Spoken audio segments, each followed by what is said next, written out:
I'm Laurel Toby, the founder of MediaBistro.com, and I'm here today with Jonathan Ames, writer, author, creator of the HBO series Bored to Death, and provocateur. What do you want to say about yourself, Jonathan? What are you? I don't know how to define you. Well, those were a number of nouns: writer, author, creator, and provocateur. I like that. That was my favorite. How did you come to be? When I met you, it was like the 80s in the East Village. You were hanging out, you were sleeping with chicks, and who knows what all else.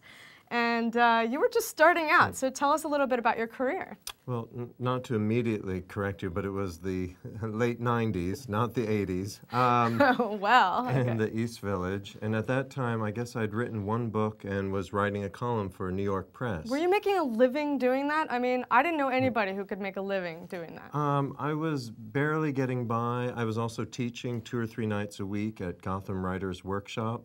So between teaching all those night classes, I think I had a private class on the side, writing my column for New York Press, and then I had a second book coming out, The Extra Man, but I was squeaking by. You were squeaking by. Were you getting laid?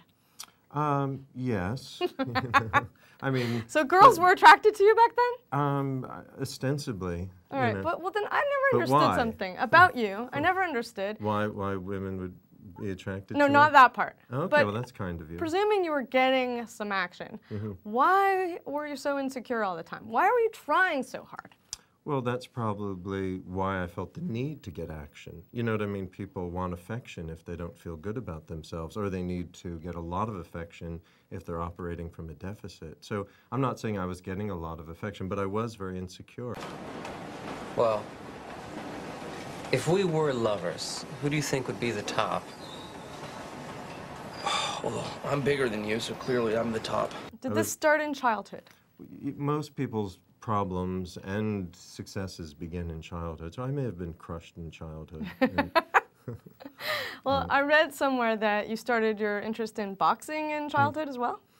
Yeah, as a little boy, I used to watch, I think I had a little black and white TV, and I would watch boxing matches on it. And then boxing was available on regular TV, and I had a set of gloves, and I would fight a boy, and a friend of mine, in my room. He was actually weaker and more feeble than myself, and so I would give him the right glove, and I would pound him, and one time he shot out a fist, and it got me in the nose, and it bled, and I smeared the blood all over my face because I felt like a real boxer. I was very prone to bloody noses because I had been attacked by a boy when I was 5, and I had a vessel had been burst, and so you just touched it and it would bleed. That's very... I was a hemophiliac, only in one area. It's very dramatic. You must have made for a dramatic yeah, that boy still remembers action. to this day because his parents are best friends with my parents, and we still sometimes have Passover Seders together, and he's never forgotten me smearing the blood on my face and coming at him, you know, like Robert De Niro.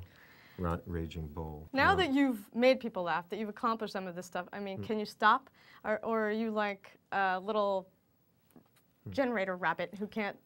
Well, there's no reason to stop. I mean, I still like to make things. I want to make things. I want to write books. I want to keep doing the TV show. And I want to keep working, you know. There was a quote from George Bernard Shaw that I read in college about burning as brightly as long as you can, for as long as you can, you know, burning like a light. That wasn't very articulate, but so. That's okay. It's the internet. They've already lost attention by now. Anyway, bye everybody. This is Jonathan Ames. In our next segment, we'll talk about his writing. Thanks.